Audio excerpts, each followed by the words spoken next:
Everyone thought he was a lonely orphan, but his life changes when his childhood crush turns out to be a super dangerous spy and marries him. Asano was a happy young boy, but everything changed one day when his entire family got killed in a tragic car accident. He was the only one who was able to survive with scars and bandages. This scares him so much that he refuses to make any friends, because he can't bear to see them get hurt. The one person who decides to stick by him is his childhood friend Mutsumi Yazakura, who is the only person he ever talks to. Several years have passed by since then, and they have both entered high school, but even after a month of being in the class, he refuses to make any friends. A small group of 3 guys constantly ask him to hang out and to be friends, but he keeps rejecting them every single day, whereas Mutsumi has gotten friendly with everyone and has become a high school idol who is every guy's crush. She walks over to Asano and sits down with him to eat food and tells him to go out with the boys sometimes as they seem friendly, but Asano refuses to make any friends and instead turns it around, claiming that if she wants to be so friendly. But Asano refuses to make any friends and instead turns it around, claiming that if she wants to be so friendly, why didn't she go out with the 3rd year, who confessed his love for her? She tells him that she was not interested and takes out her lunchbox, but just as she was about to feed him, Heiza, who is the vice principal of the school, intercepts the bite and starts eating it. Asano is surprised as he never heard him coming, while an annoyed Matsumi tells him to go away. He tells her that he can't stop himself from having her tasty home-cooked food, but decides to leave before telling Asano to meet him in his chambers after school. Later that day, Asano heads over to his office, confused about why he wants to meet with him. He enters the room and is greeted by Heiza, who has prepared tea and asks him to sit down. Asano is extremely uncomfortable because of how close Heiza is sitting, but is shocked when Heiza starts asking about Mutsumi and why is he so close to her. He starts feeling weird, while Heiza starts showing him pictures of Mutsumi ever since she was a 3-year-old child, which is very weird as they have only known Hisa for a month. He continues telling Asano about how hard it is to keep boys off of her, and how he had to beat the crap out of the 3rd-year guy before he promised never to look towards Mutsumi again. Alarm bells start ringing in Asano's head when suddenly Hisa takes out a knife and puts it at Asano's throat in a swift movement, telling him to say his prayers. When everything seemed lost, a white-haired girl enters the room through the window, stopping him and uses a flashbang to escape alongside Asano. He wakes up a while later in the evening and finds himself surrounded by a bunch of unfamiliar faces. His social anxiety kicks in, and he starts running away into the wall, confused about where he is. But Mutsumi tells her not to worry as these people are all her siblings and he is in the Yazakura house. She introduces everyone, as the white-haired girl is called Fuda, the green-haired guy is Shinzo, the pink-haired girl is Shin, the furry is named Kengo, while the buckethead is named Nana. She tells him that they are a family of spies and feels relieved after finally telling him the truth after hiding it for 10 years. He starts freaking out, but she tells her not to worry as spies are very common nowadays and you can even book them online. He still thinks it's a prank and grabs a gun from Shinzo thinking it's a toy, but it ends up shooting, which scares the crap out of him as his whole life turns upside down in a matter of minutes. Fuda tells him that they are freelancers and actually have a 4 feet 8 inches star rating on Trust Palette for completing their job. Kengo tells him that Heiza is the oldest sibling who stays the most in the limelight in the spy magazines and is responsible for boosting the image of their family so much. Fuda tells him that Heiza is the best spy in the entire family and apologizes on his behalf for endangering his life. She tells Asano that when Matsumi was a child, there was a big accident in which she got terribly injured and Heiza took all the blame on himself. Ever since then, he has become obsessed with the job of protecting her sister no matter what. But all these years he let Asano slide because he was a childhood friend. It all changed recently when they got an online tip on Twitter about someone planning an assassination for Matsumi. This gave Heiza the excuse to get rid of Asano as well. Suddenly an alarm starts sounding in the house, and everyone starts getting on their feet as Fuda tells him that Heiza must have entered the house to finish him off. Asano starts freaking out, but she tells him not to worry as he is probably the safest with them, but honestly tells him that even while fighting 5 against 1, their average win rate against him is only 30%. She turns towards Asano and tells him that the only way his life would truly be safe is if he marries Mutsumi right now. She explains that their household has an unbreakable rule about not killing any family member, and even Heiza wouldn't break this rule. All Asano has to do is to exchange rings with Mutsumi and the marriage would be complete, and they could live as a family. The word family triggers his PTSD again, and he starts breathing heavily, But Mutsumi tells Futa that it would be very cruel to Asano, who is scared of making connections with people. Futa apologizes for being insensitive, and all of them start getting ready to beat Hisa up, when suddenly they notice that he has already entered the room and is sitting between them. He turns towards Shinzo and tells him that he destroyed all his traps and tells them to hand Asano over, but Futa steps up to him and grabs his tie. She starts swinging him around the air before slamming him to the ground as Shinzo uses his robot arms to pin him down, and Nana takes some steroids to punch him in the face while Kengo and Shin take Asano away with them. Unfortunately, Hisa is unhurt and uses his special move to blast both of them away while he stands up, telling them that they leave too many gaps in their attacks. Asano is stunned to see how strong these people are, while Futa tells them that she will buy them some time. She runs over to him as Hisa starts using his spider wire ability to block all her attacks before tying her up to the roof. While she takes out her phone and activates some drones that descend from the ceiling and start shooting at Hisa. Meanwhile, Tengo takes them to a different room, and together with Mutsumi, they put Asano behind a hidden picture frame. A little while later, Hisa enters the room after destroying all the drones without a single scratch on his face, only to find Mutsumi and Asano together in the room. He tells her to hand the boy over, but she starts running towards him with a gun alongside their dog, but Hisa is leagues above them and ties her up with her wires before removing her mask to reveal Tengo inside. Knowing that it's of no use, even Matsumi reveals himself wearing Asano's disguise and tells Hisa that Asano is of no danger to her, but Hisa tells him that there is only one way he won't harm Asano, and that is if she agrees to never leave her home. This catches her off guard as Hisa starts walking towards her, telling her that she will never have friends, never have any romances, any fun, and even will lose her internet privileges, but at least this will ensure that she will stay safe forever. He hugs her as she starts crying as she knows there is no other option, but Asano, who was watching everything through a peephole, reveals himself and tells Matsumi that she doesn't have to do this. Hisa tells him to piss off as he has no use of him anymore, but Asano shouts at Mutsumi to give her the ring as he is ready to make her his family. Mutsumi cries tears of joy as she takes out one of the rings and throws it towards Asano, who jumps forward to grab it, but to their dismay, Hisa is much faster and uses his spider wires to trap both him and the ring at the last moment. Just when Hisa thought it was finally all over, Asano shows him his tenacity and strength by powering through the wires. That cut his hands to shreds, but he grabs the ring and wears it on his finger, completing the marriage and officially becoming a family member as the others watch. Mutsumi hugs him tightly, while Futa tells a distraught Hisa that now he can't hurt Asano and will also have to train him so that he can protect Mutsumi at all times.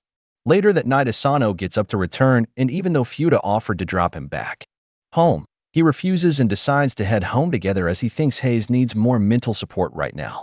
He lays down on his bed, looking at his ring and thinking about the crazy day he has had before drifting into a deep sleep. The next morning, he wakes up by an alarm, and the moment he turns his eyes up, he spots Hai standing on top of him with a knife in his hands. He tries to shank Asano, but he rolls away just in time to protect himself, which impresses Hai as he claims it was just a friendly test. He asks what the hell is Heist doing in his home, and he replies that this is the traditional wake-up call of the Yazakura family.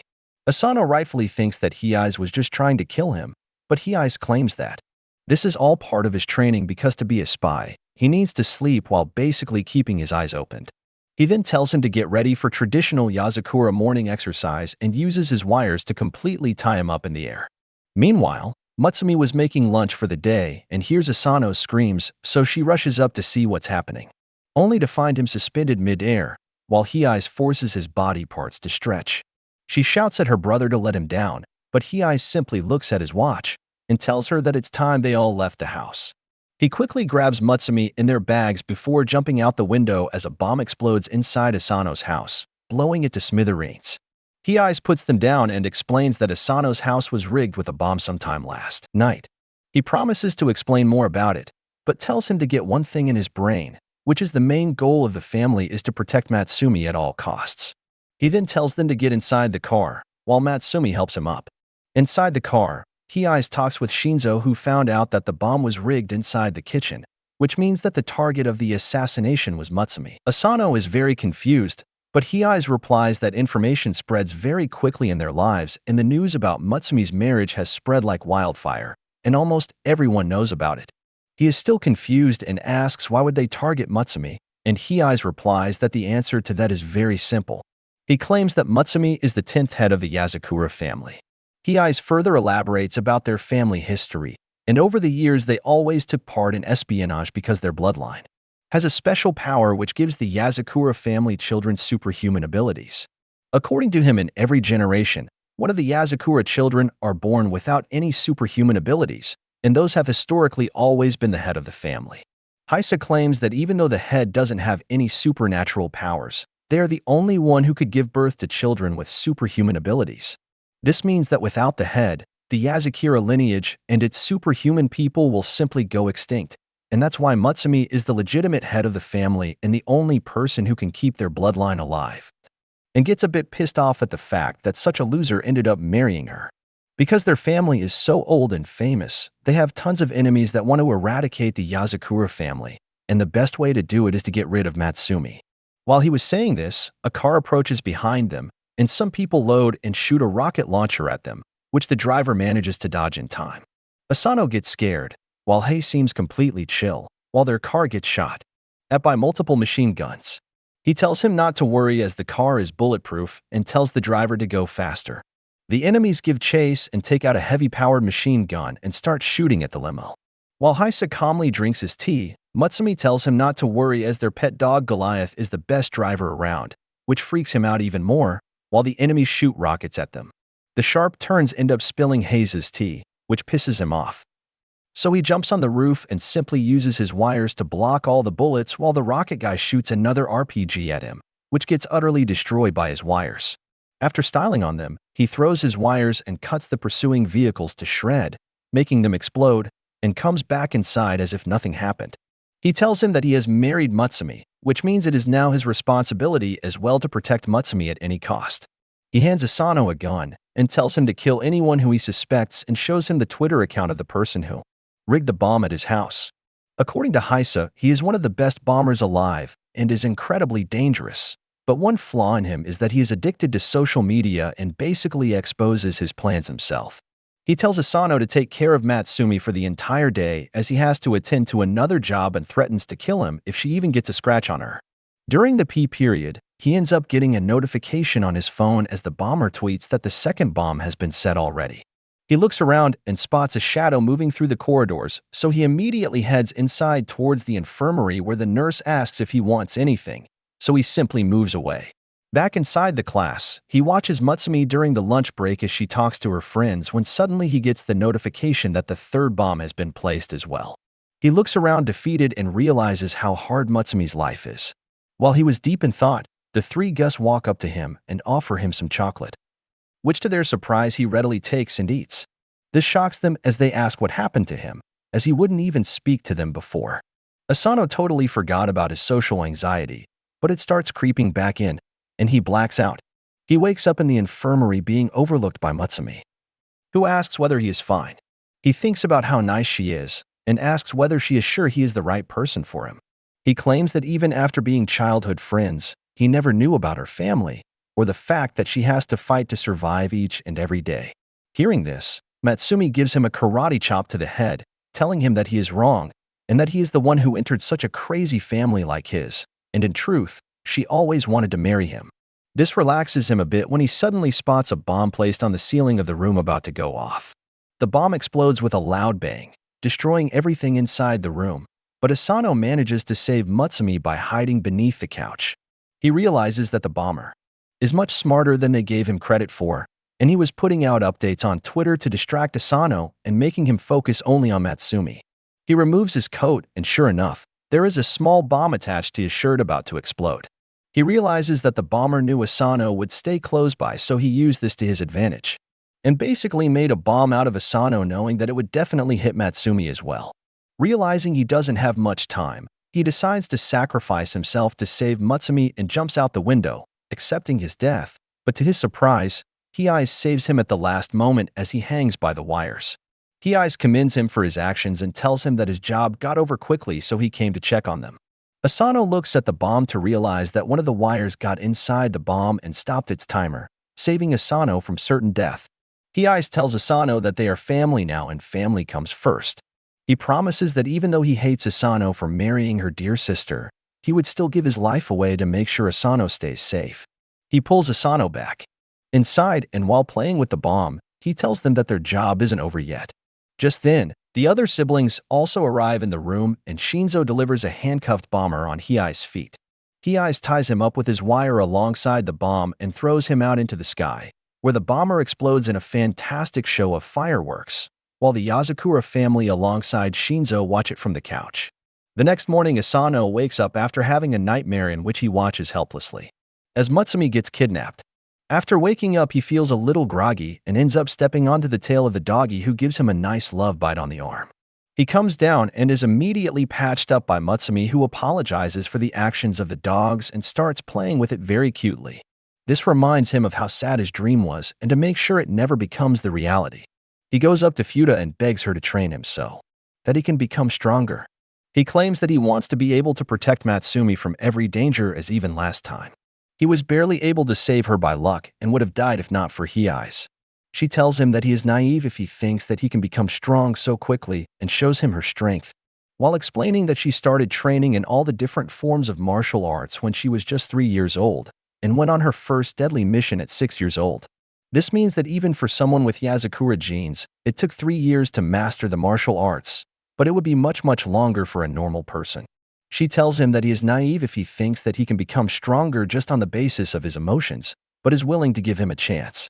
She asks him whether he is willing to get into the Yazakura all-out training program, which is probably the fastest way anyone can get stronger. He gets excited, but she tells him to hold his horses, as she puts the condition that he has to stay here in the Yazakura household for a complete month, and only then his real training will start. He thinks it would be super easy as he just has to stay here, but the moment he gets up, a trapdoor activates, and he only barely manages to grab the edge as he looks down to see sharp spikes beneath. Fuda comes to him and claims that she forgot to tell him, but the entire Yasakura household is rigged with deadly traps for spy training, so it's not going to be easy. But if he manages to survive, she will train him further. The next morning, he wakes up to the alarm sound of the ugliest-looking bird, but because he doesn't wake up in time, a bomb ends up going off inside the room. He somehow manages to get out of the smoky room, but activates another trap as a flamethrower emerges behind him and starts burning everything in its way as he tries to run down the hall. He finally reaches the breakfast table where Mutsumi tends to his wounds, and he asks how does she manage to evade all the traps.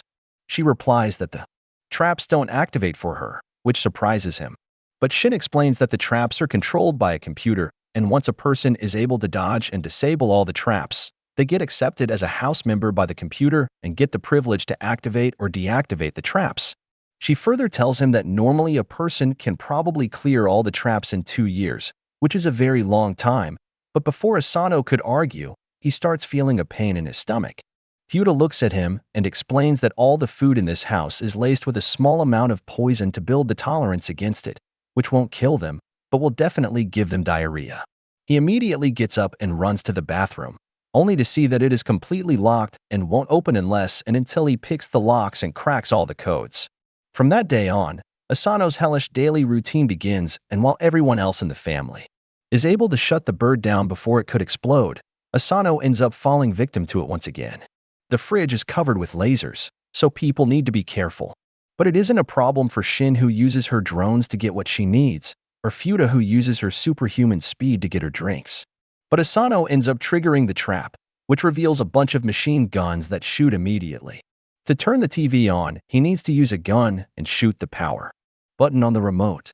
But the recoil is way too much for him, and he ends up falling down every single time.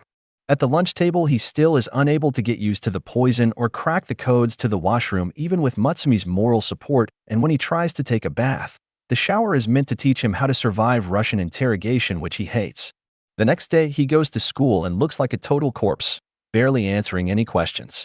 It turns out that he has been forced to wear a 30-kilogram shirt to help maintain his basic strength, even while resting.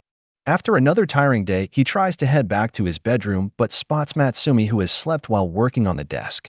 He puts a blanket on top of her, and inspired by her hard work, he goes out and starts practicing his shooting skills. Matsumi ends up waking up and takes him inside, where she offers him some tea and tells him to take it easy as he has already protected her before.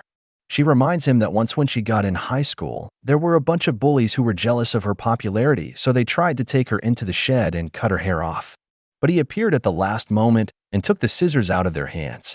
Before he began cutting his own hair, the bullies thought that he was a brain-dead psychopath and got scared away, which saved Matsumi from getting her hair chopped off. He promises her that he will get stronger and will always stay by her side and heads back to sleep. A couple of weeks pass by, and he has learned to finally deal with the birds, shutting it off easily, and walks down to the living room by easily dodging the laser traps before he takes the pistol and shoots the power button to turn on the TV.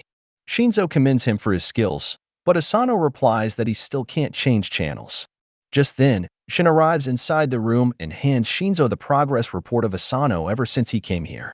Later that day, the tubhead teaches him how to escape the poison gas trap, and he is even able to survive through the basic poison food. But when he tires the milk, he ends up getting sick again and runs off to the washroom, only to get stuck with the codes again.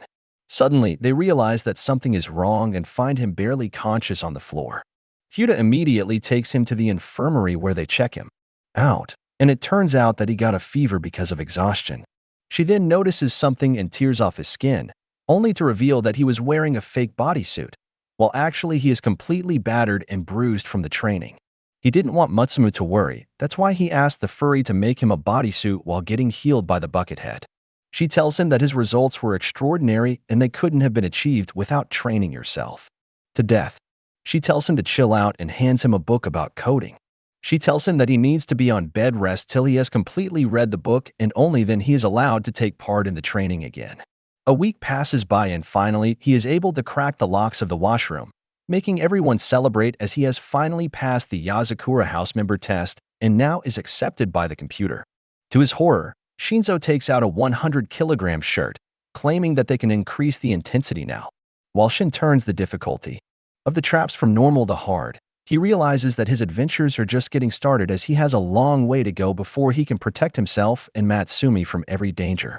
The next morning, Matsumi cooks breakfast once again, while Asano enters the kitchen trying to put on her undergarments. She looks at him as if he was a freak and tells him that he should worry about his weird fantasies and desires, as no matter how disturbing they are, she wouldn't divorce him. He claims that this is all a misunderstanding and he just wants to practice his disguises. Suddenly, a beautiful blonde woman appears in the doorway, asking whether everything was all right. Asano doesn't know who she is, but Matsumi immediately recognizes that it's Kengo with his disguises. He immediately starts smothering Asano, trying to weird him out, but Matsumi tells him to knock it off and leave him alone. Just then, Hayes also appears in the kitchen and asks Matsumi for a goodbye kiss before he leaves, and this was too much as she simply smacks both Kengo and Hayes on the head. Later that day, he meets up with Shinzo, who is about to go on a mission alone. Asano asks whether it's a dangerous mission, but he tells him that it's a low-difficulty mission as he simply needs to find out information about a counterfeit money operation, and it shouldn't take much time. Asano wishes him luck and leaves for the school alongside Matsumi. While walking down to their school building, a ball traveling at a high speed almost hits Asano, but without even looking he grabs the ball and then throws it back with an incredible power. Later in the afternoon, both him and Matsumi head onto the roof to have some lunch, when Matsumi tells him that he doesn't know it yet, but his strength and skills have increased. He walks so silently now that people are starting to call him a ninja.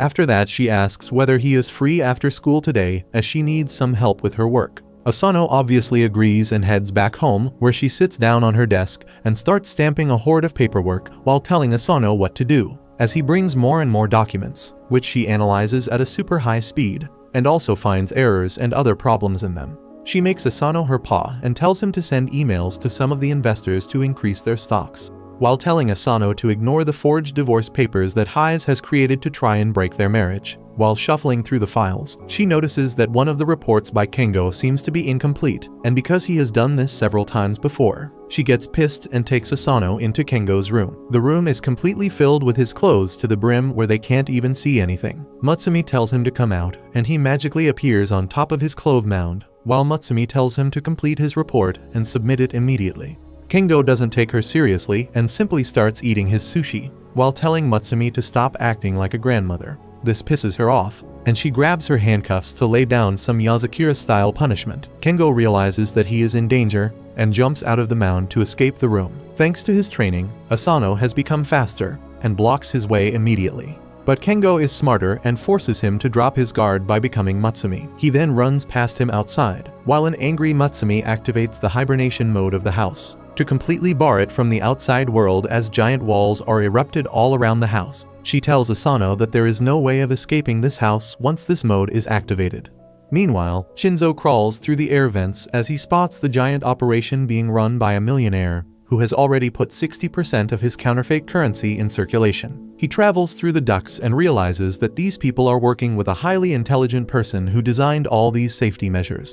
He puts on his Apple Vision Pro, and unlike in real life, his glasses are actually useful as he is able to see through the containers to find a bunch of fake money.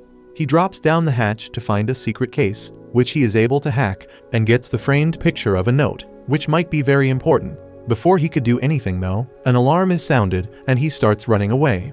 Back at the Yozakura house, Mutsumi starts checking all their rooms one by one. She goes into her room where she uses an infrared device to check for his signs, but doesn't find anything. Asano is awed at the amount of hobbies she has, as he looks at the painting she recently made. They then head over to Shin's room, who is busy playing a physical game which she is not very good at. They then head over to the Buckethead's room, who tells them that he will explode Kingo if he sees him. They finally head over to Heise's room, only to find the entire room covered with Mutsumi's pictures. Asano wonders whether Kengo could have escaped, but Mutsumi tells him that it's impossible with the house on lockdown. Suddenly, all the other siblings meet up with Mutsumi and Asano asking whether they were able to find Kengo. When suddenly Asano hears something and turns around to see Kengo's face on Mona Lisa. As it turns out that he was hiding in the picture frame, Kengo immediately runs away and around a corner, while Asano follows him, but suddenly screams as he falls down. Mutsumi runs over to check on him, and finds him on the ground rubbing his head, as he claims that Kengi threw the frame at him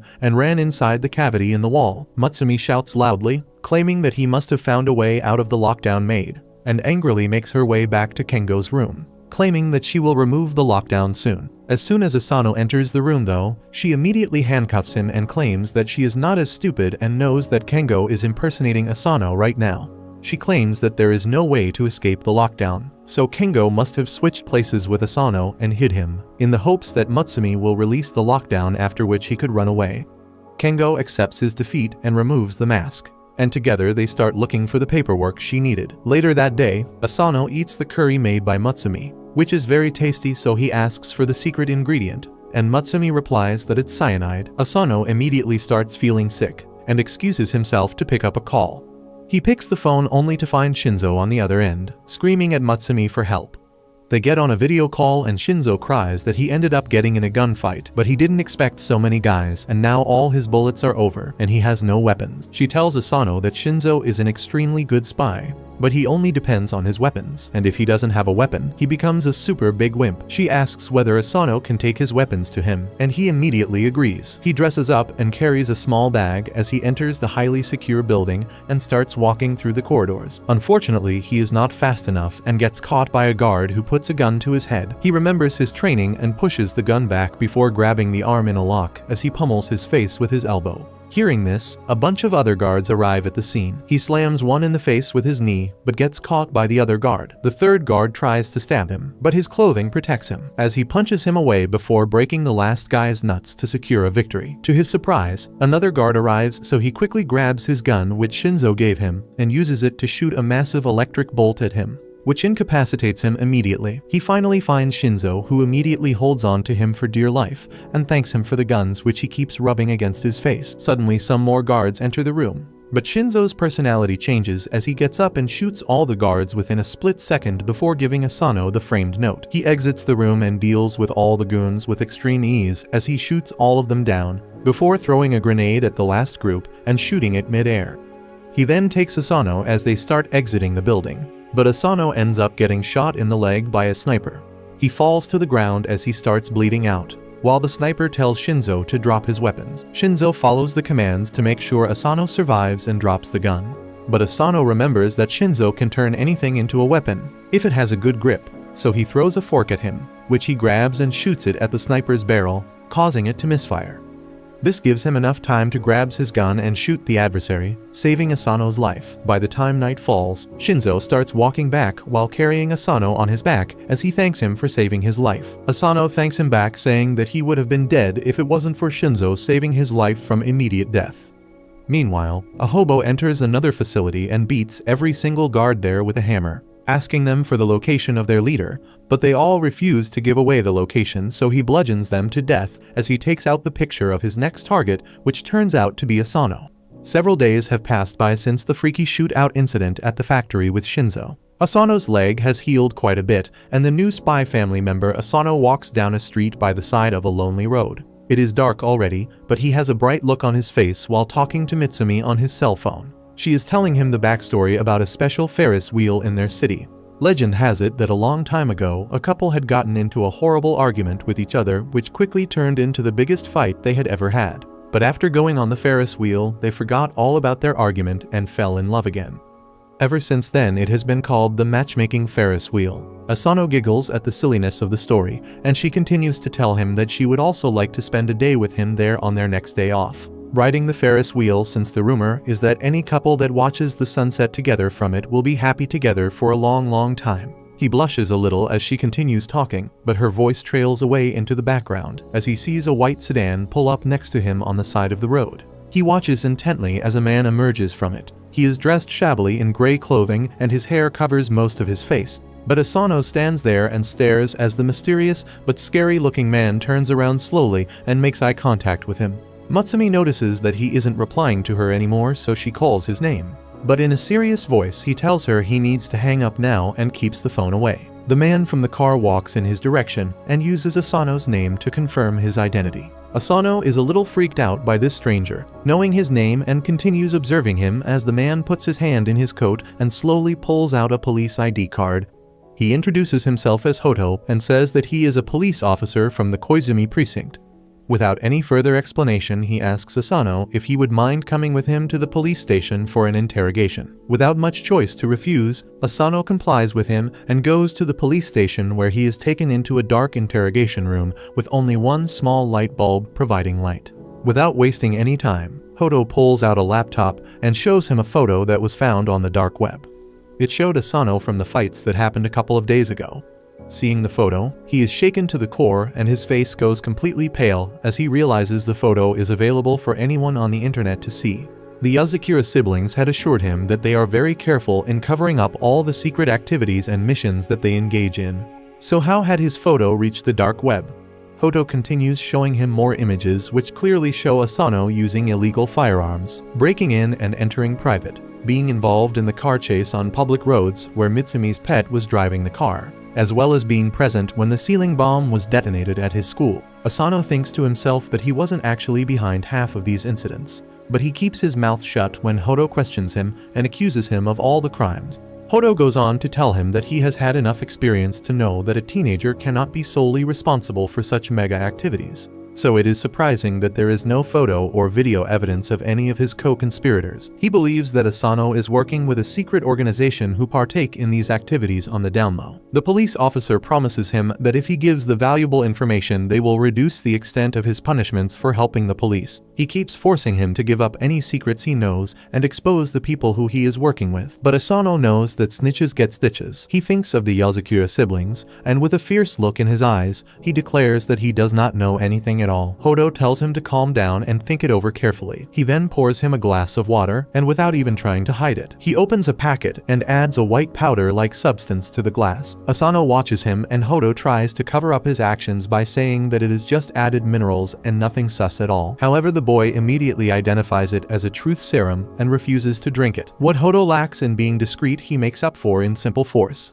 And before Asano has the chance to react, he grabs his face and pours the liquid down his throat. Thankfully, after having trained with the spy family, he is able to pull out the liquid into one giant bubble and spit it out of his mouth. When Hodo sees that the truth serum does not work, he directly resorts to violence by pulling out a hammer and smashing the table. Asano's reflexes kick in, and he is able to quickly move out of the way and falls onto a bag nearby. He sees a red liquid flowing out of it and assumes it is blood as Hodo confirms his fear and tells him that is a drug dealer who he recently unalived. He goes after him again and pins him to a wall with the hammer still in one hand. After giving him one more chance to give up some information, he begins to bring his hand down to bash up Asano, but Asano pulls away his hand and the wall gets smashed instead.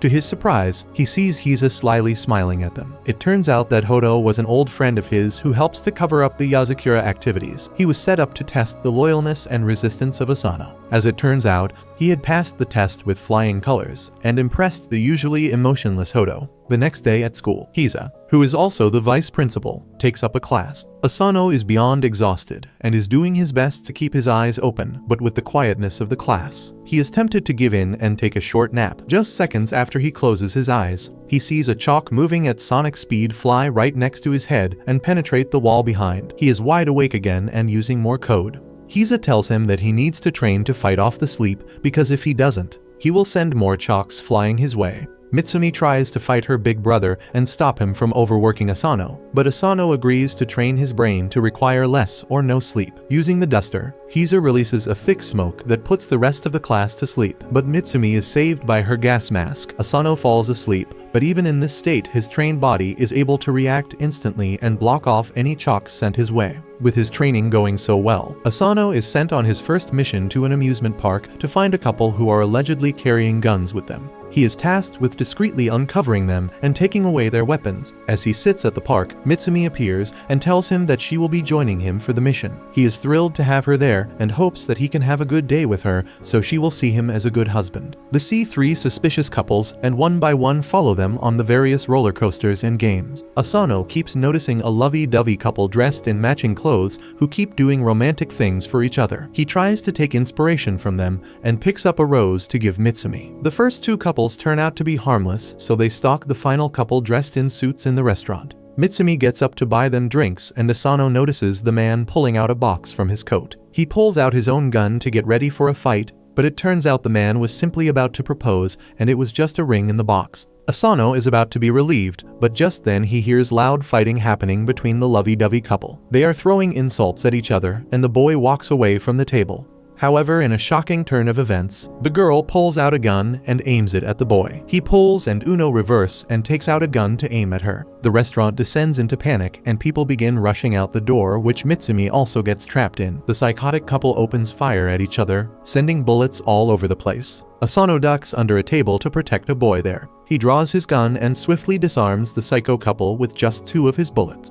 They are taken away by the police and the day is sort of saved by Asano. To end their time at the amusement park, Asano and Mitsumi go on the matchmaker Ferris wheel together, where he gives her the rose which was slightly damaged in the shootout. She blushes and takes it as the Ferris wheel rises to show the beautiful sunset. If the legend is true, they might be lucky enough to make it as a happy couple for the long run.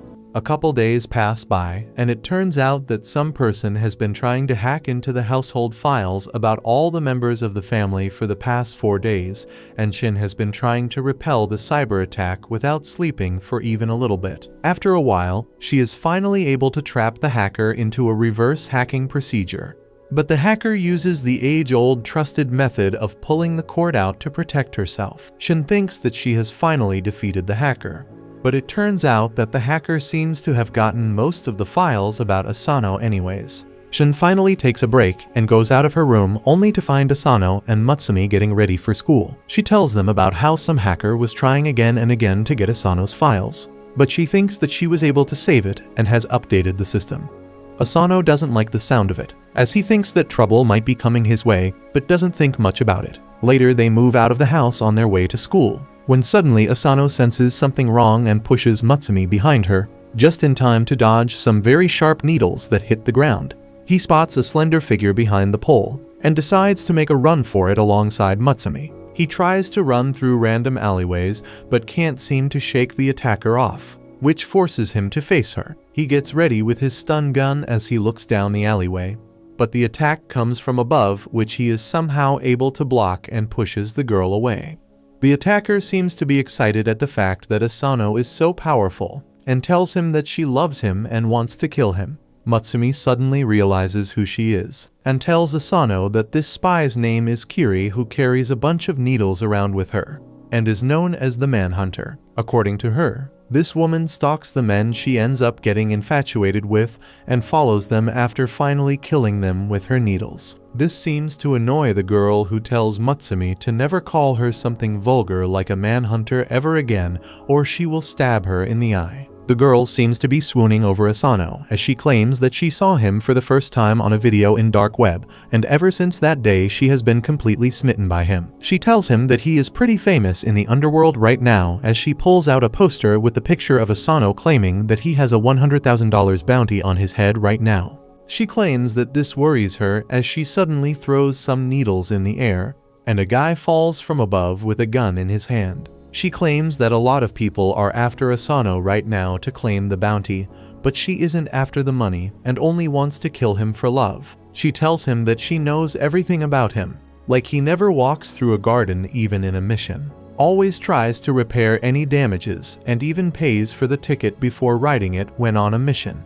Even Mutsumi agrees that this is pretty wonderful, while Kiri tells Asano to start living with her forever. He calmly backs off and tells her that he can't do that because he is married to Mutsumi and will never leave her side. Kiri starts crying at this, claiming that Mutsumi is just an ugly thought, and she must have brainwashed Asano into staying with her. This pisses him off, but he keeps his mouth shut as she tells them that she wants to kill Mutsumi and take Asano away.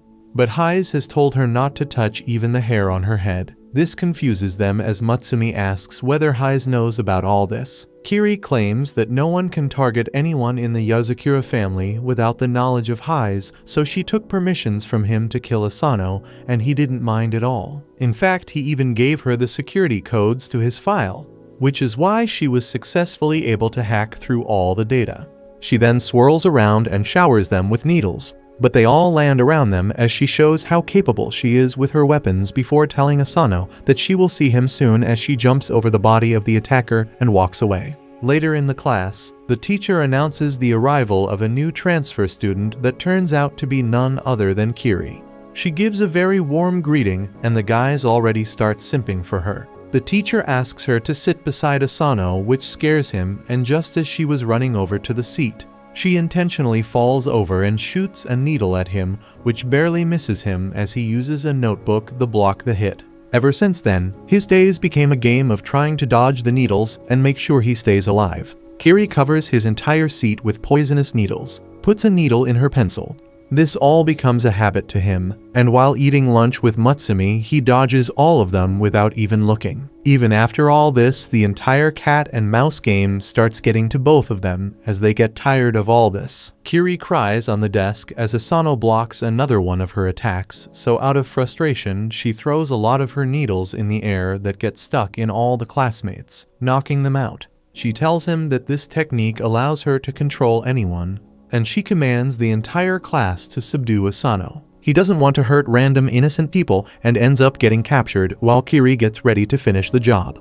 Thankfully, at the last moment, Mutsumi intervenes and tells the stalker to knock it off. But before they could talk, the window opens and the assailant who Kiri knocked out before jumps in with a handgun and fires a shot at Kiri. Thankfully, Mutsumi pushes her out of the way but ends up getting grazed by the bullet herself. This pisses Asano off, who pushes everyone from top of him and shoots a stunning bullet at the attacker, quickly dispatching him as he runs to check on Mutsumi. Kiri seems to be confused at Mutsumi for trying to save her, but she replies that she is glad that someone apart from her is able to see how great Asano is, and this makes her really happy. Soon she becomes inseparable from Mutsumi and makes her new goal to kill Asano so she can have Mutsumi all for herself. This bothers him, but Mutsumi tells him to think of her as a little sister and nothing else. A couple days later, Shin ends up calling Asano in her room and claims that she wants to play some games with him, which will also be a part of his training. Mutsumi tells him that Shin takes her games very seriously, and last time when Shinzo tried to play with her, he had to stay up 3 nights in a row before he simply got knocked out. Asano starts playing the game where Shin takes the lead and starts destroying the enemies. while Asano gets the hang of it. Soon they get to the final boss, which turns out to be a steam engine which needs to be stopped. They mash the keys as hard as possible, and soon are able to clear the level as the engine stops. Suddenly, the news comes up and a reporter exclaims that a train that was hijacked by some people containing hundreds of innocent lives just got stopped all by itself, and all the hijackers were found unconscious. This makes him realize that Shin simply converts real-life missions into games where there is no extra lives and no retries. This ups the pressure a little bit as they head off for the next mission, which turns out to be even more dangerous as a group of terrorists have taken a helicopter with the intent to 911 it into the nuclear power plant and create another Chernobyl. She tells him to try his very best as she starts maneuvering through the complex landscapes and attacks the enemies. Meanwhile, Asano is unable to find a way to move through the obstacles and keeps getting stuck to a point where he ends up glitching out and starts phasing through walls and doing all kinds of weird stuff. Shin ignores all this and starts making her way up to the final boss, and after jumping in the air, she delivers the killing blow to the boss, eliminating it entirely. Surprisingly, the match isn't over yet, as the terrorists had a plan B, and they initiate hundreds of drones all at once to destroy the power plant. Even Shin thinks that this might be out of their hands, but Asano uses his craftiness and revives the boss with a potion before using it to kill the hordes of enemies. They also get aided by Kiri, who joined from her own computer, and together they destroy all the drones, winning the game and stopping the terrorist attacks. Shin, however, is not pleased at the fact that Asano was taking advantage of glitches, so she forces him to play with her for 2 nights straight, after which he gets knocked out as well, wondering what his next mission will be. A couple days pass by, and one morning, while Asano was doing his GigaChad training as he did weighted push-ups with 500 kgs on his back, he gets a call from Nanao, who claims that he needs help. Asano asks what's up, and Nanao claims that he is currently on a top-secret undercover mission in an evil lab where scientists are trying to make bioweapons. He claims that they have already created a pill which, if explodes, can instantly kill everyone outside in a 10 km area. This is all pretty serious for Asano, but Nanao talks about it as if it's an everyday matter. He tells Asano that he used his chemicals to make the entire lab sleep, but he doesn't think it would be safe for him to bring the potent bioweapon outside. So instead, he decides to gulp it down like a champ and claims that a human body has a lot of natural defenses, and his body especially is very good at dealing with things like this and will probably easily neutralize it. The only downside to that is that he immediately starts feeling very sleepy and starts acting like a drunkard. He tells Asano that he needs him to come and fetch him from this secret lab, as he can't let the scientists and the security find him while he is sleeping. Asano immediately asks him about his location, but he only provides him with a half-assed location before falling asleep. Asano gets worried and immediately dresses up before leaving for the lab location. He somehow manages to get inside the general location of the lab, but he finds it a bit weird because this all seems way too easy till now and he has seen no one. He turns around the corner and finds a bunch of guards just unconscious on the floor while he moves through the area with his gun pointed ahead. He T-ranks whether this is all Nanao's doing, but he doesn't think that this is the way Nanao does his job. He moves through the area when suddenly he hears a guard, but before he could deal with him, a weighted chain strikes the guard and knocks him out. Immediately, 2 young men come out of the shadows who seem to know Asano as they ask whether he is also here on a mission. The green-haired guy named Sui walks up to Asano and introduces his yellow-haired friend as Oga and claims that they both work for a government intelligence unit. Asano remembers hearing about these government spies who are supposed to be top class in their jobs, unlike many of the freelance spy groups. Sui claims that they were sent to neutralize the lab and asks Oga whether he can hear anything. Oga seems to have superb hearing as he immediately senses the enemy. Sui starts walking ahead, wishing Asano good luck for his mission, but Oga has other plans as he grabs Asano, claiming that they could need some allies. Asano doesn't know how to feel about this makeshift alliance, but he at least knows that they are not his enemies as they breeze through the guards, dispatching them with exceeding ease. They finally make their way through the inner lab and Asano immediately enters to find Nanao laying on the ground. He checks on him to find out that he is still alive, but seems to be in a bad condition when suddenly the chain flies towards Nanao. Thankfully, Asano instantly swats it away with his knife, which breaks on impact and also hurts his arm. He asks what's wrong with them, but Sui replies that they are sent here to neutralize the lab and have eavesdropped of his conversation with Nanao, which gave them the information that he has ingested the bioweapon, which makes him a threat itself who needs to be dealt with. Asano walks up in front of Nanao and claims that they will have to go through him first as he takes out his stun gun, while Oga tells him not to do it. Sui, however, is not this generous and uses the special thunder breathing that Zenitsu taught him to move through Asano with surprising speed as he slices through his gun and his body. Asano falls down to the ground as he starts bleeding profusely. Oga seems to be pretty pissed at Sui for this, but the green-haired lad tells him to keep his emotions in check as he walks over to kill Nanao. Asano collects whatever strength he has left and begs Sui to leave Nanao alone, but Sui has no such intentions as he takes out his sword. Suddenly, Nanao wakes up and tells them that he has already neutralized the toxins and they can check the results of his sweat on the test patch. He tells Sui that if he still intends to kill him, at least let him patch Asano first so he can live. Sui, however, seems to be calm and collected as he claims that if the toxin is neutralized, then their job is over, and takes the test patch as proof before leaving him with an ointment to heal Asano. Nanao immediately heads over to Asano and tells him to keep his senses, but Asano is too badly hurt and gets knocked out. A couple of days pass by and thankfully he is alive, but also getting punished by Highs, who strung him above candles, as there has been an article about the Yozakura family getting defeated by the government spies, and the reporter also claims that this is the downfall of the family. This pisses Highs off, who also got review bombed on Google. But before he could do anything, Mutsumi and Nanao smack some senses in him and remove the kinky ball gag from Asano. Mutsumi tells him not to worry, but Asano claims that he deserves it because he let the Yozakura family down. Highs swings him around, claiming that he can make it better by defeating the government spies and avenging his loss. He claims that they have special skills that make them the best of the best, and a battle of spies is about intel, so he needs to steal intel from them.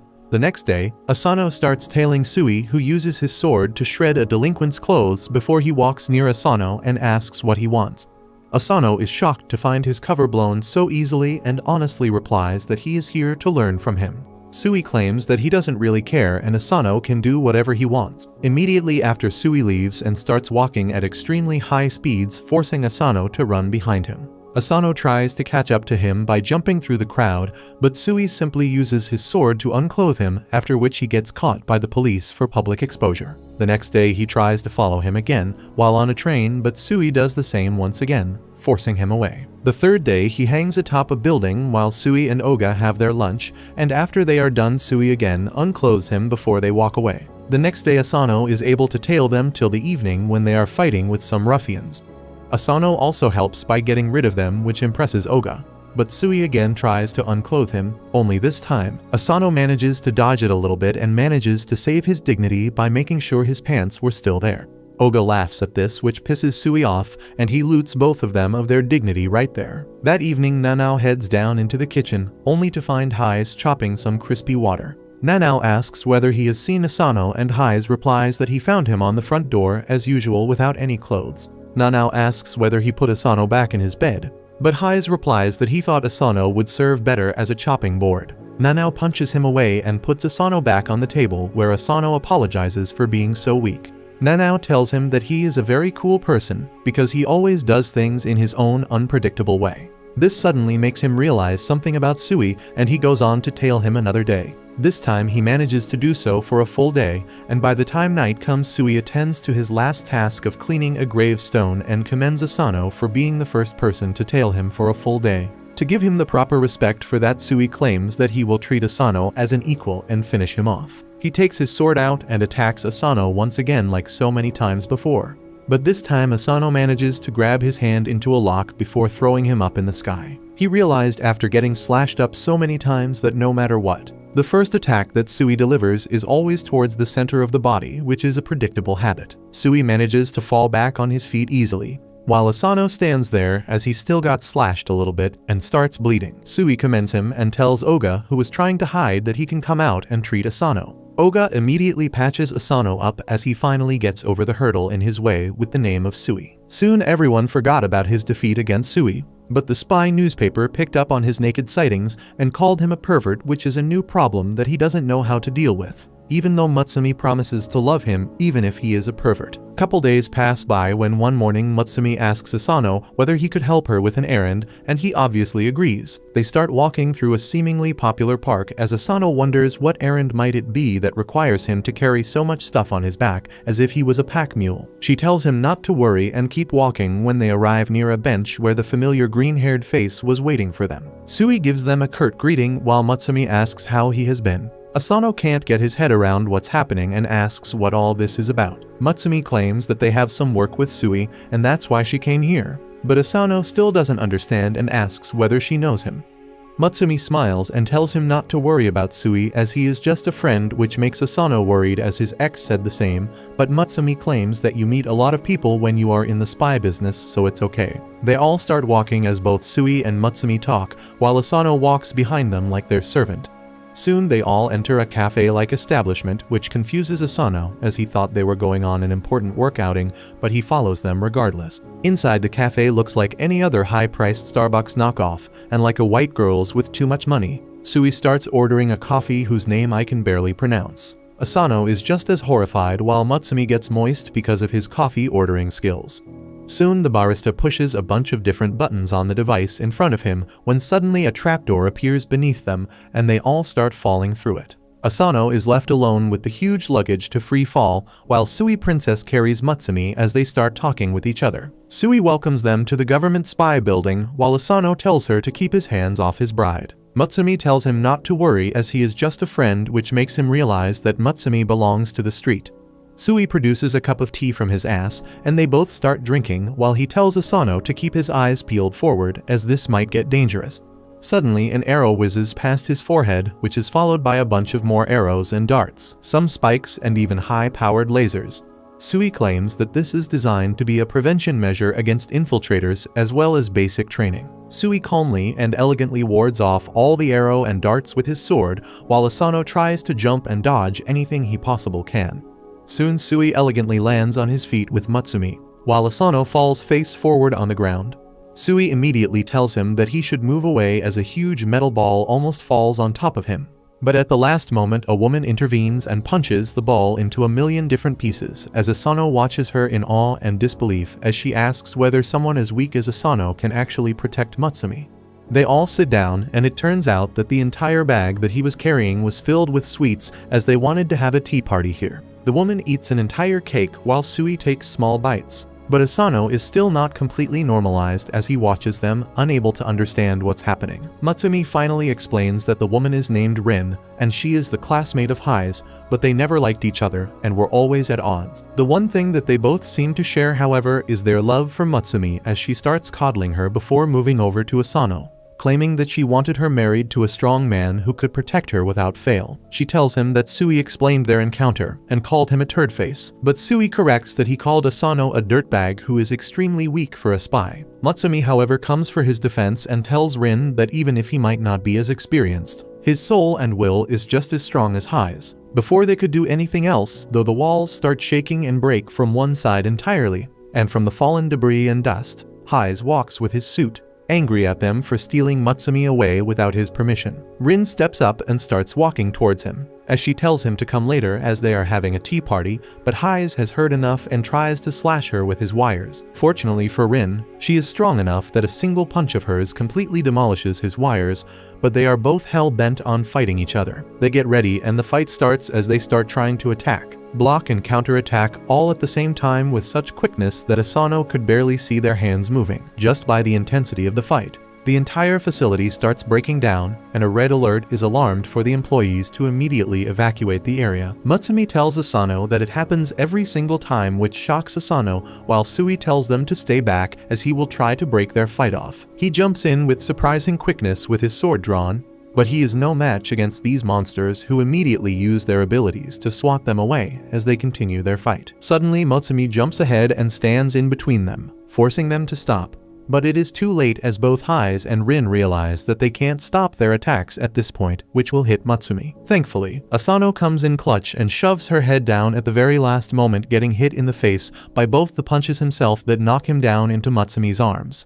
Everything goes silent as Mutsumi speaks up very calmly and tells both of them that if they don't stop their fight right this instance, she will never talk to either of them again. This immediately brings them in line. But Heize is so scared that he ends up getting knocked out cold while Rin falls to the ground and apologizes to her. She then looks at Asano and commends him for taking that attack, while Mutsumi smiles, claiming that he is strong even if he doesn't look that way. A little while later, when he comes back to his senses, Rin tells him that she has a job for him as she wants him to do some undercover investigation against one of the most prominent politicians. While Mutsumi ties Heize up, Rin explains that the name of the politician is Kuro, and he has a lot of swing in the public right now and will probably win the next election. This wouldn't have been an issue, but it turns out that this man is truly evil, as everyone thinks he is just a quirky politician who wears weird clothes and dances in his rallies. But he has top-class spies working for him named Red, Blue, and Yellow, who are basically his sword, and they go out to extort, bribe, and even murder the opposition for him. The government spies have been trying to find more info about him for a while,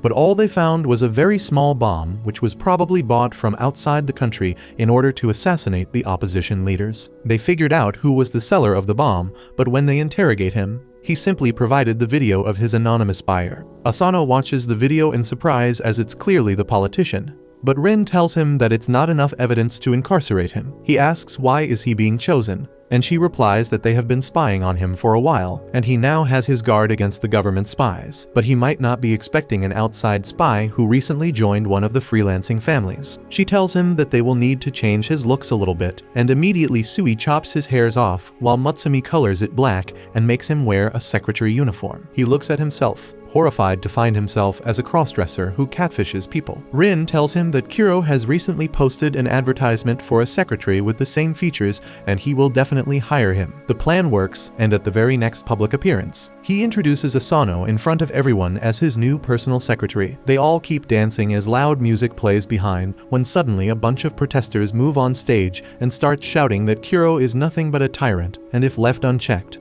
he will become a dictator. After that, everything went to shit as scuffles started breaking out and chaos ensued. During that time, one of the huge woofers ended up getting knocked over and were about to fall on top of one of the protesters. But to everyone's surprise, Kuro runs ahead and takes the damage while saving the protester. He claims that the public is everything for him, and he wants people to come up with arguments against him, as that is the only way he could better himself and his party. This touches the heart of the protester, and they shake hands as everyone around cheers on for him. Soon an ambulance is called, and the bloody-faced Kuro is placed on a stretcher. He tells Asano to head back to the office while he gets inside the ambulance alongside the spies. The moment he was out of view, he takes out his bandages and celebrates his little media stunt, which is already going viral on the internet. He praises Red for placing the woofer at the perfect position to fall and asks Blue about the statistics and public perception, only to find out that people seem to like him more after his staged heroic deed. Unbeknownst to them, Asano was listening to everything as he snuck inside and decides to start looking for his actual illegal activities. He searched through his document and everything present in their office, and was practically with them all the time, but still he wasn't able to find even a single piece of document that was illegal. Surprisingly enough, they kept continuing their illegal activities throughout their election campaign with superb coordination. But Asano can't understand how, as they never make any plans or talk about anything illegal. All they do is dance around all day and make his life miserable. Suddenly, he remembers their dance and the patterns in their rhythm. The realization dawns upon him that all this while they were making plans right in front of him through the use of Morse code, but he never caught on to that. Suddenly, he starts listening to their code and finds out that they are planning to plant a bomb inside tomorrow's conference where the current prime minister would be. They plan on committing this terrorist act tomorrow while he was still there, so that it would all look like it was done by an outside entity. He planned on faking some injuries on himself and then making a declaration about how he will save the country and take revenge on the terrorists. Asano hears all this, and the next day when everything falls in place, Kuro tries to blow up the bomb, but to his surprise, nothing happens inside. Instead, a bomb goes out in the fountain, as Asano was unable to neutralize it, so he threw it outside. To his shock, Kuro seems to know about this as he brazenly takes out his gun and shoots Asano in the head,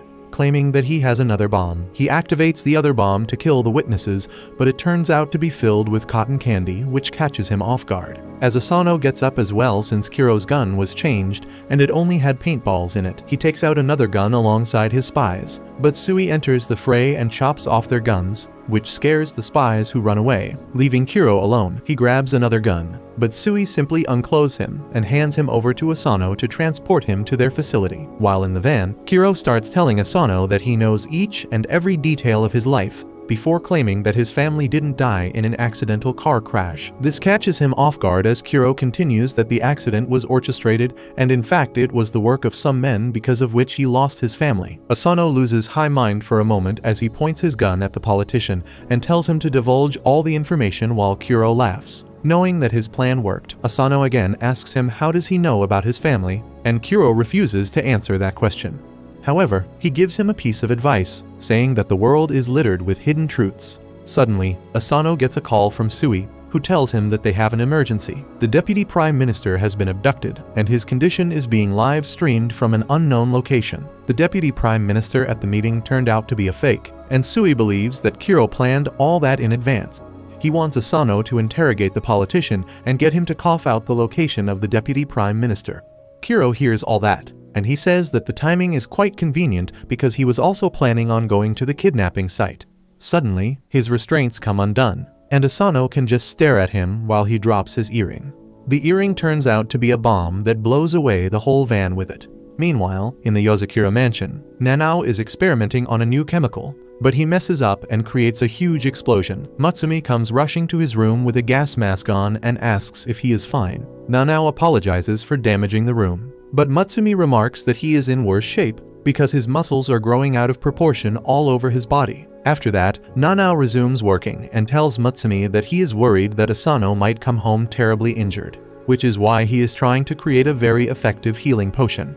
He asks Matsumi if she is not worried about him, and she replies that she is also very worried. She has prepared a grand feast to welcome Asano home after he completes his mission. She believes that even if he is hurt after the mission, eating all this food will instantly heal him, and Nanao wants to disagree. Matsumi then wonders what the rest of the family members are doing. Nanao tells her that Kengo is creating a machine-washable face for Asano in case he comes back home unrecognizable.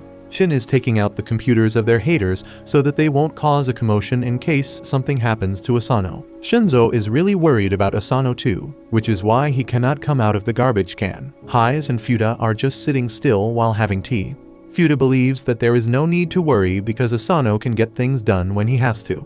Hais is the opposite of her, and he is just wishing for the boy to meet a horrible end. Hearing all this doesn't ease Matsumi's heart even one bit, and she is still anxious about her husband. Back at the location of the explosion, Asano is helping the injured driver by taking him away from the flames. He gets a call from Sui who asks if he is fine. Asano assures him that he is not injured and even managed to save the driver, but Kiro got away. Sui replies that it is not a problem because they were expecting that. He reveals that they were hiding the truth about Kiro's identity from him. He is not just an ordinary politician, but a former spy who was a legend back in the day. Everyone thought that he died 6 years ago, but he then started a second career as a politician. That is why they deliberately had loose security around him this time so that they could figure out what he was planning. They have placed a GPS on Kiro, and Sui tells Asano to return home because his mission is complete now. On the other hand, Kiro takes off the blindfold of the Deputy Prime Minister before taking a seat next to him. This meeting is being live-streamed all over the country, throwing the media and general public in chaos. That was Kiro's motive from the beginning. The minister says that he is disappointed in Kiro, who he thought was a committed politician despite his odd activities. He tells Kiro that engaging in such terrorist activities won't change the political situation in his favor. And then Kiro starts taking off his disguise. As he takes off his funky glasses, the minister starts trembling as he notices his pitch-black eyes. Kiro says that the minister must have been pretty sure that he got him killed, which is why he did not realize his true identity earlier. The minister finally recognizes Kiro as a spy he dealt with in the past. Kiro then turns to the audience and tells them that today, he will address them not as a politician, but as a man who lost his child.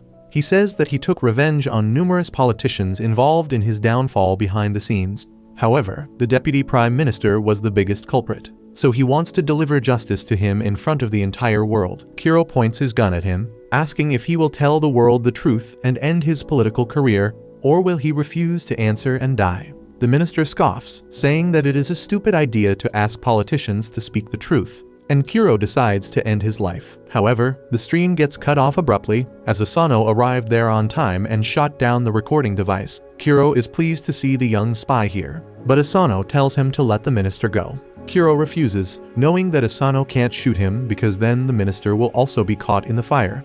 He fires at Asano's hand, forcing him to let go of the gun. However, Asano uses this chance to close the distance between them and grabs Kuro from behind. Kuro was ready for this, and he simply grabs Asano and slams him to the ground. He knows all about the weapons and fighting techniques used by the Yasukura family, and takes the steel wires from Asano's pocket and ties him with them. Asano wants to know how can Kuro know about it, and he replies that it is because he is great at gathering information and using it to his advantage. Asano asks him why a spy like him turned into a politician and deceived the public. Kuro replies that he has no interest in politics, and he did everything just for the sake of revenge. Asano is curious now, and Kuro tells him that because of his excellent abilities, he was very valued in the political world. He often used to do the dirty work of politicians, but when he went home, he was just an idiot father who loved his daughter.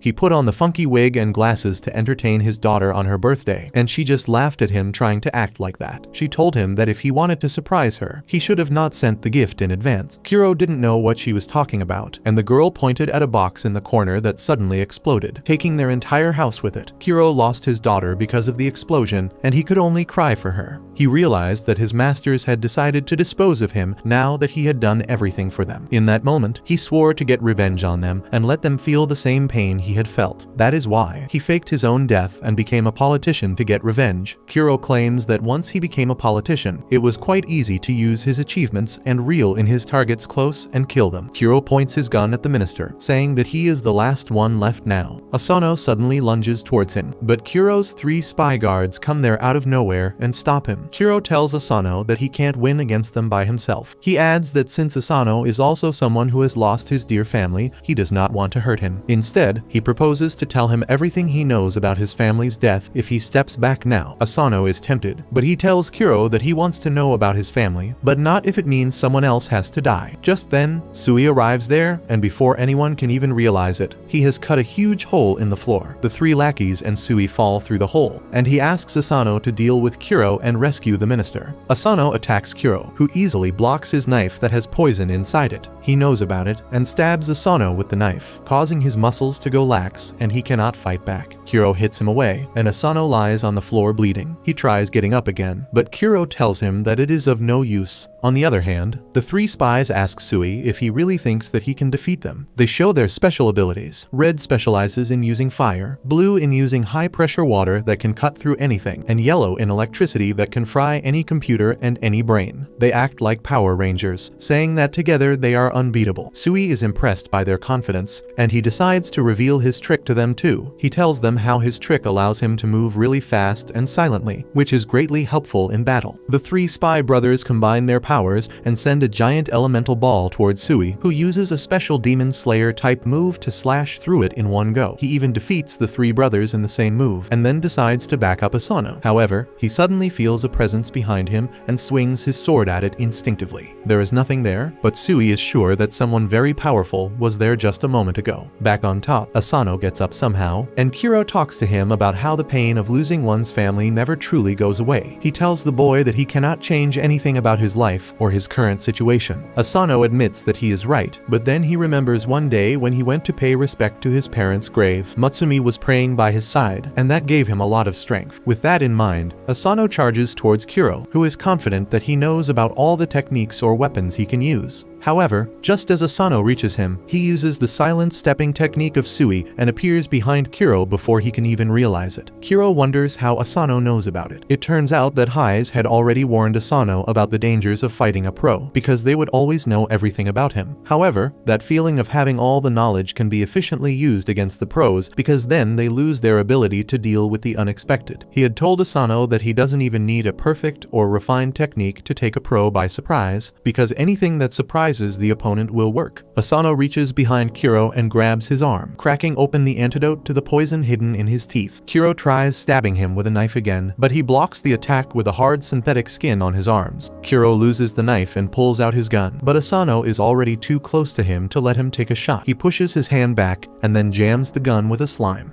Kuro pulls out his second gun, but Asano chops it using the steel spider wire and then pins him to the ground. Kuro realizes that his excellence in gathering information turned out to be his downfall. He praises Asano, saying that he will become a great spy one day. Until then, he must keep moving forward. Out of respect for his actions and determinations, Kuro decides to share all his information with him. He grabs Asano's hand and puts something there, but before he can tell him about his family, he is shot in his neck. Asano is stunned because he didn't even hear a gunshot, and there should be no one behind him to take the shot. With his last breath, Kuro tells Asano to keep moving forward and then loses his consciousness forever. Sui comes there just then and realizes that another assassin must have silenced Kuro. He tells Asano to be proud that he completed his mission against a much more experienced spy. However, he can only look at the paper slip that Kuro left him. Turns out that the paper had a map which pointed to the location where Kuro had buried his daughter. Asano goes to her grave to pay respects to her as per Kuro's last wish. After that, he puts his hand in a tiny hole in the tree and takes out a box that contains the information he is looking for. Later, Asano returns home, where his family is eagerly waiting for him. Matsumi runs to hug him, and everyone tells him that he did a great job. While there seems to be something bothering him, Asano can smile when he is with them.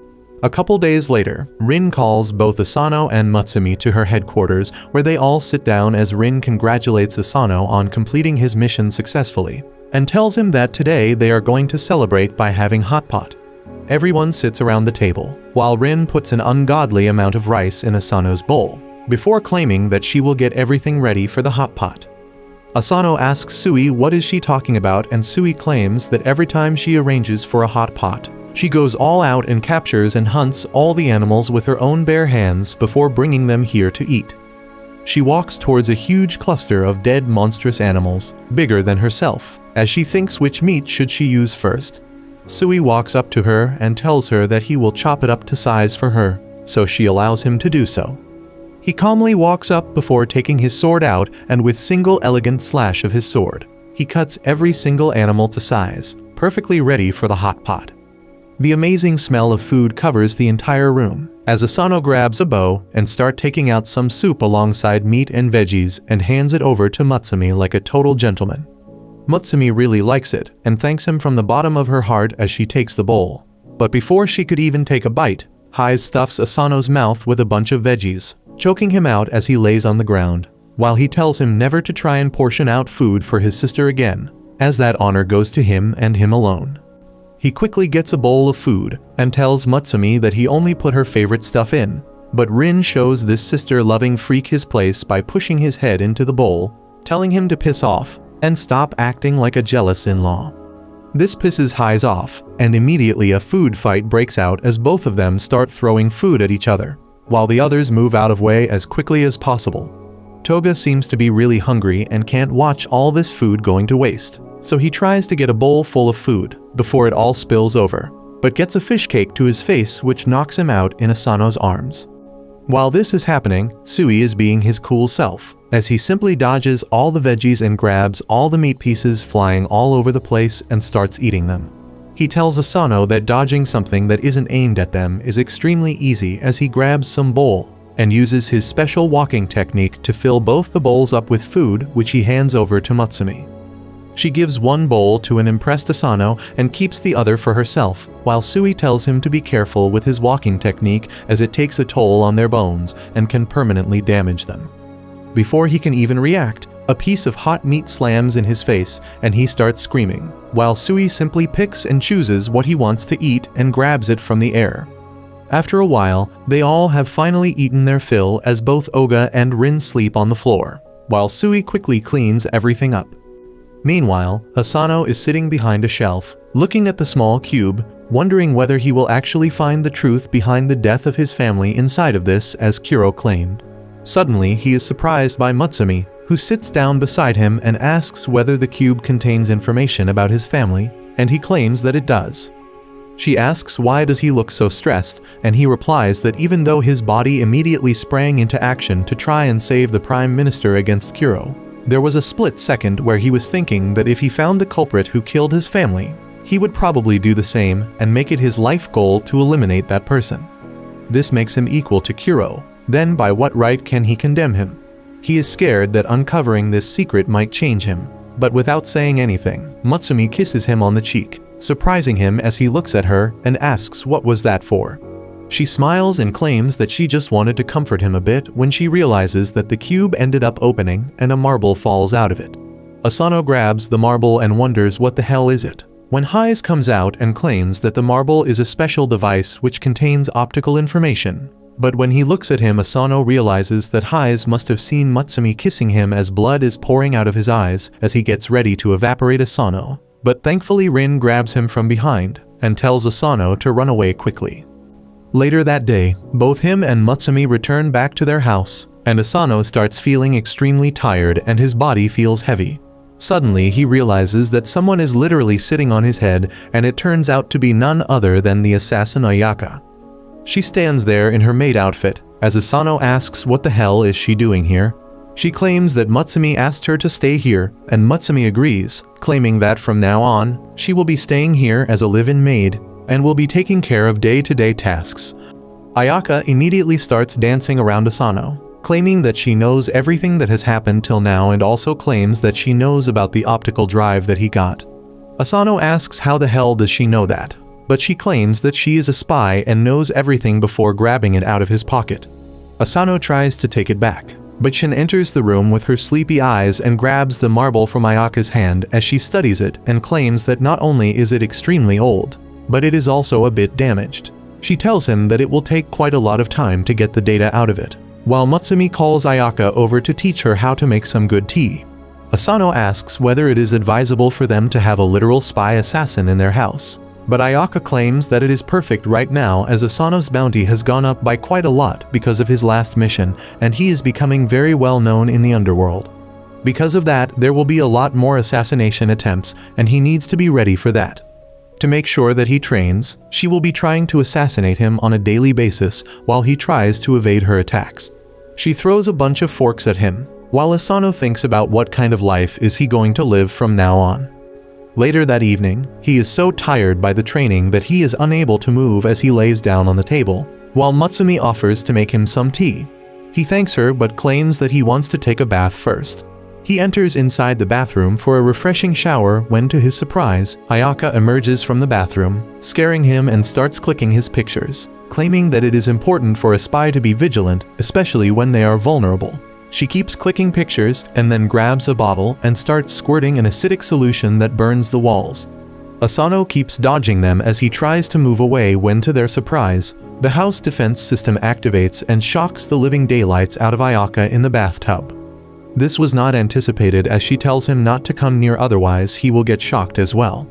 Asano tries to find a way to save her when he breaks the wall and finds the main power outlet. Without a second thought, he jumps into the tub and grabs Ayaka while grabbing the power supply with his other arm. Ayaka tells him to leave her, but he continues trying and manages to short the power supply, creating an explosion, after which he stands on top of Ayaka on the ground. Unfortunately for him, Hise finds him in this scandalous position and grabs a prehistoric torture device because no man should even look at another woman if he is married to Mutsumi. Asano starts running away as Hise chases after him alongside Ayaka, who has fallen for Asano once again as they chase him naked through the house. A couple of days pass by when Asano starts going on his regular mission once again. One such day he forgets his phone, but when Mutsumi tries to hand it over to him, she notices someone named Kaoru calling him. He immediately grabs it out of her hand, claiming that it's no one before cutting the phone and moving outside. Mutsumi doesn't know what to make of it when Ayaka appears behind her, scaring the shit out of her, as she cries, claiming that these are the signs of cheating. He goes away early, comes back late, switches off his location sometimes so that no one can track him, gets calls from unknown people, and also manages to evade her when she tried to follow him. She claims that these are clear signs of cheating, but Mutsumi trusts him and tells her not to worry. The next day, Mutsumi takes Goliath out for a walk alongside Asano and tells him that she is really happy to spend some quality time with him as he has been really busy recently.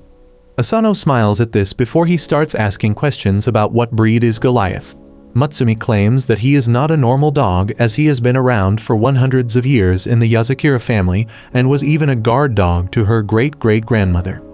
She claims that he is a special mix between a mystic wolf and a dog, which makes him able to change shape. Right then, in front of his eyes, Goliath changes shape and becomes more wolf-looking as it increases in size. She sits on top of him, claiming that he is very strong, and asks whether Asano would like to sit as well. Goliath would not have that though and flicks him away with his tail, forcing Mutsumi to hand him to leash only. Immediately Goliath takes to the wind as he starts running at an incredible speed, dragging Asano behind and even running through water. By the time they are done, Asano is completely drenched on the ground in a park. Suddenly, a couple of kids come around Goliath to look at him, and Mutsumi goes over when suddenly Goliath notices something is wrong and an explosion takes place. Thankfully, Mutsumi saves the kids while Goliath covers her, but they soon realize that Asano tried to save them and took the brunt of the damage. This pisses her off, and she asks Goliath to figure out who did this. Goliath immediately sniffs the detonator and maps out a route through the city to find out where it came from. It turns out that some weird third-class joke imitation planned all this to try and kill Mutsumi as he sits in his mom's basement and looks at his computer, surprised to find her still alive. Suddenly, Goliath breaks through his door and enters inside before killing him in an instant. Later that evening, Asano gets a call, which he immediately hides and claims that he needs to return back to the house. Mutsumi doesn't ask much questions and tells Goliath to take them back. But to their surprise, this time Goliath allows him to sit on his back as he takes them home. Back at home, he gets immediately attacked by Ayaka, who accuses him of cheating, and hearing this, even Hise comes over to torture him. Before they could do anything though, two people enter the room, claiming to be government spies who claim that there have been a misunderstanding and Kaoru is the name of the old man. He takes out the special dark sweet tea leaves which Asano wanted to get, as he claims that Asano simply wanted to get Hise's favorite tea leaves, which are extremely hard to find. For that he went through countless missions to retrieve the ingredients, but wanted to keep it a secret.